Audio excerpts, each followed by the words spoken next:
자, 학생부 쪽은 좀 상대로 약화가 되고 있어요. 지금 보면 중앙이나 경희 같은 경우는 지금 전년도 합격선이 이 정도로 나타나고 외대도 딱 보시면 좀 높게 느껴질 수 있는데요. 이거는 뭐냐면 좀 지방고등학교에 우수한 학생들 이쪽이 많이 지원을 합니다. 그리고 아까 그 권대근 선생님 말씀하셨지만 올해 같은 경우에 이 학생부 중심 전형에서도 수능 최저 기준이 적용이 되면서 사실상 이것보다는 약화될 걸로 예상이 되어집니다. 그 다음에 이제 제일 주목할 만한 거는 논술 전형인데요. 전반적으로 대학들이 논술 선발 인원을 확대를 시키고 특히 이제 이 지금 중상위권 대학 중에서 가장 선호도가 높은 중앙대학교, 경희대학교 같은 경우에는 수능 최저 기준을 적용하지 않는 논술 중심 그 선발 전형을 대규모로 확대를 시켰습니다. 특히 중앙대는 거의 한 300명 넘는 그 학생 수를 수능 최저 기준을 적용하지 않고 뽑고 있고요. 올해 신설을 한 겁니다. 논술 80%가 반영이 됩니다. 그 다음에 경희대학교 같은 경우는 전년도하고 비슷하게 200명 정도를 수능 최저 기준을 적용하지 않고 논술로 선발을 하고요. 그 다음에 숙대는 사실 작년 같은 경우에는 거의 500여 명을 수능 최저 기준을 적용하지 않고 논술로 선발을 했었는데 올해는 반을 쪼개갖고 우선 선발을 만들었습니다. 그래서 우선 선발 같은 경우는 수능 최저가 원수의 합사, 굉장히 높은 기준이죠. 그렇게 200명을 뽑고 나머지 200명은 전년도와 동일하게 수능 최저 기준 없이 논술로만 뽑겠다라고 발표를 했죠. 그래서 사실상 내가 좀 그 수능 같은 경우에 좀 들락날락 이렇게 널뛰기도 심하고 좀 자신이 없는데 좀 꾸준히 논술 준비를 해왔다. 그리고 올해 여름방학 때 목숨을 걸고 논술을 준비해보겠다라고 하는 학생들은 사실 이 중앙대에 굉장히 많이 몰릴 것으로 보입니다. 작년에 동국대학교 같은 경우가 수능 최저가 없었죠. 굉장히 경쟁률이 높았었는데 올해는 동국대도 수능 최저가 생겼습니다. 2등급 1개. 큰 의미가 없죠. 근데 숙대 같은 경우는 굉장히 최저 그 기준이 상향돼서 신설이 됐기 때문에 올해 같은 경우에 중앙대에 굉장히 높은 경쟁률을 보일 걸로 예상을 하고 있습니다. 근데 내신 실질 반영 비율이 굉장히 낮다. 사실상 논술 전형인데요. 중앙대학교 같은 경우에 1등급부터 5등급까지가 학교에서 발표한 바로 점수 차이가 0.5에서 0.6점 차이입니다. 하지만 논술은 70점까지 차이가 납니다. 경희대학교도 논술이 1단위가 5점인데요. 그 1단위로 5등급까지 상쇄가 가능합니다. 즉 1등급부터 5등급까지 5점 이내로 점수 차이가 그것밖에 안 난다는 거죠. 그 다음에 특히 시립대 같은 경우는 논술 기본 점수가 없어요. 변별력이 엄청나게 강합니다. 서울시립대 같은 경우는 논술 기본 점수를 주지 않고 실제로 쓴 점수에 대해서 점수를 평가하기 때문에 논술 변별력이 굉장히 강합니다. 그 다음에 외대 같은 경우도 1등급부터 5등급까지 급간, 5급간 내신 점수 차이가 1점에서 2점 정도의 수준밖에 나지 않습니다. 그래서 사실상 내신에 대해서는 4, 5등급도 충분히 합격 가능하고 실제로 합격 사례들이 많이 나오고 있습니다. 그래서 이 부분들을 좀 주목을 하시면 될 것 같습니다. 그 다음에 수능 최저 기준 같은 경우도 우선 선발의 경우에는 언수외탐 합사에서 5까지 나타나고 있고요. 근데 일반 선발 같은 경우는 이제 상위권 대학하고 좀 다르게 2개 2등급 정도 수준이면 최저 기준을 맞출 수 있기 때문에 비교적 낮은 수능 최저 기준이 적용된다.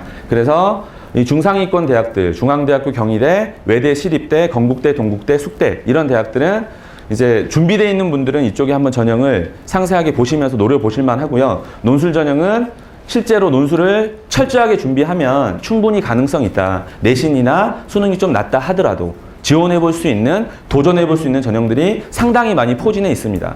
그래서 아마 이 대학들이 논술로 대학 갔다, 논술 역전 이런 사례들이 가장 속출할 수 있는 대학들이 명문대 중상위권 대학들입니다. 이해되시죠? 그래서 구체적 대학별 전형들은 나눠드린 자료를 좀 살펴보시면 될 것 같고요. 근데 이제 사실 연고대나 서성한 같은 좀 상위권 대학에 비해서 이 대학들을 만만하게 보시는데 결코 만만치 않습니다. 그게 뭐냐면 이 대학들 같은 경우에 논술 시험이 최근 몇 년 동안 되게 동일한 출제 유형을 유지하고 있어요. 그러다 보니까 그 유형에 대한 학습이 되지 않으면 제대로 쓸 수가 없습니다. 실제로 제가 이제 서영호 수업을 하다가 학생들 중에서 너무 힘들어갖고 선생님 저 명문대반으로 내려갈게요. 내려왔어요. 명문대반에서 글을 쓰는 거 보면은 너무 형편이 없어요. 그게 뭐냐면 애가 사고력이 떨어져서가 아니고 이 대학들은 철저하게 유형화되어 있기 때문에 그 유형에 대한 기본기가 없으면 제대로 된 답안을 쓸 수가 없습니다. 그래서 이 대학들을 준비하시는 분들은 이 각 대학별 유형에 대해서 여름방학 때 미리 준비된 학습을 하지 않으면 쉽지 않다. 이 점을 말씀을 드리고요.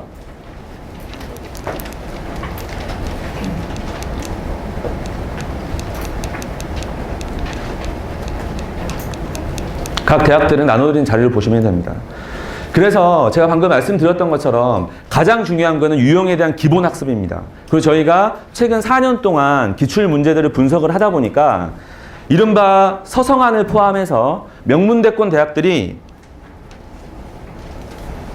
고득점 포인트 유형이 있습니다. 실제로 학생들이 가장 어려워하고 쉽게 쓸 수 없는 종합적 어떤 견해 제시 유형에서 상당히 많은 변별이 생기고 있어요. 그래서 이 부분에서 본인이 어떤 고득점 포인트를 잡지 못한다면, 차별화 포인트를 잡지 못한다면 쉽지 않습니다. 그래서 저희들은 이번 여름방학 때 각 유형에 대한 기본 학습과 고득점 포인트가 들어가 있는 이 종합적 문제 해결 유형에 대해서 집중적으로 학습을 시킬 예정입니다. 그 다음에 이제 저희가 좀 이번에 전략적으로 하려고 하는 게 수시 지원이 6회다 보니까 어디를 써야 될지 되게 많이 힘들거든요. 지금 학생들하고 상담을 많이 하고 있는데 각 대학들이 아무래도 유형화가 돼 있다 보니까 이 아이가, 이 학생이 지금 논술에 있어서 어떤 장단점을 가지고 있다. 그리고 내신이나 수능이 어느 정도다. 이 세 가지를 종합적으로 보고 분석해서 판단한 다음에 가장 궁합이 잘 맞는 이 친구의 논술 실력이나 논술 장점이 가장 잘 부각될 수 있는 대학들을 저희 강사들이 직접 학생들하고 상담하면서 이제 여름방학이 끝날 때쯤 컨설팅을 해줄 예정입니다. 사실 이거는 그 학생에 대한 논술 실력에 대해서 정확히 객관적 평가를 할 수 없는 사람이라고 한다면 절대 컨설팅을 할 수 없거든요. 그래서 나중에 이제 저희 학원에서 명문대반 수강을 하시게 된다 그러면 8월달 이제 끝날 때쯤, 여름방학 집중반이 끝날 때쯤 아이하고 같이 오셔가지고 선생님하고 같이 상담하면서 전략적으로 좀 지원할 학교들을 선택하시면 훨씬 더 우리 입시 전략을 세우시는데 도움이 될 거라는 생각이 듭니다. 그 부분 참고하시고요. 그 다음에 이제 일정입니다.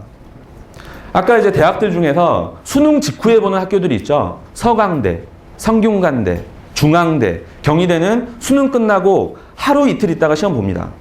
그래서 애들이 아침에 시험 봤다가 오후에 시험 보고 또 그 다음날 시험 보고 그래서 시험보다 실력이 올라가요. 평상시에는 실력이 안 올라가다가 실제 시험 보면서 실력이 올라가는 경향이 있는데 그래서 저희가 이번에 준비한 게 7, 8월 달에는 아까 말씀드렸던 것처럼 전체 명문대에 대한 통합적 기본기를 익힐 수 있는 수업과 고득점 포인트를 공부하는 것, 공통 유형에 대해서 그 다음에 건국대학교 같은 경우도 작년에는 수리 문제가 없었습니다. 근데 올해 인문 1, 2로 나뉘면서 상경하고 경영 쪽은 수리 논술이 출제가 돼요. 그리고 중앙대학교 수리 논술 출제되죠. 경희대 수리 논술 출제되죠. 한양대학교 상경 수리 논술 출제되죠. 그래서 여름방학 때 명문대 수리 논술을 준비할 수 있는 시간을 좀 만들었습니다. 나중에 조합하셔가지고 선택적으로 들으시면 되는데 가급적 이때가 아니면 준비할 시간이 없기 때문에 준비하시는 게 좋습니다. 그 다음에 9월, 10월 달에는 수능 보기 전에 보는 학교들 있죠. 건국대, 동국대 파이널을 저희가 오픈을 할 거고요. 그리고 서강대, 성균관대, 그 다음에 중앙대, 경희대 이 대학들은 수능 직후에 시험을 보기 때문에 저희가 수능 전이지만 9월, 10월에 약 4회에서 6회 정도 직전 파이널 형태로 최신 기출 유형을 집중적으로 공부하는 사전 파이널을 개설할 예정입니다. 이쪽 대학을 생각하고 계신 학부모님들께서는 스케줄 잡으실 때 이런 부분들을 감안하시면 되고요. 뭐 상세한 건 나중에 학원에 오셔가지고 그 학습 스케줄을 짜시면 될 것 같습니다. 그 다음에 수능 이후에는 각 대학별로 짧게는 2일 정도, 길게는 5일 정도 시험 직전 5일 동안 파이널을 진행할 예정이니까요. 그렇게 이제 진행하시면 되겠습니다. 네, 장시간 동안 수고 많으셨고요. 여름방학 잘 대비하셔가지고 꼭 좋은 결과 있으시길 바라겠습니다. 감사합니다. 네, 다들 전략적인 대안들이었습니다. 끝까지 수고 많으셨습니다. 네, 감사합니다.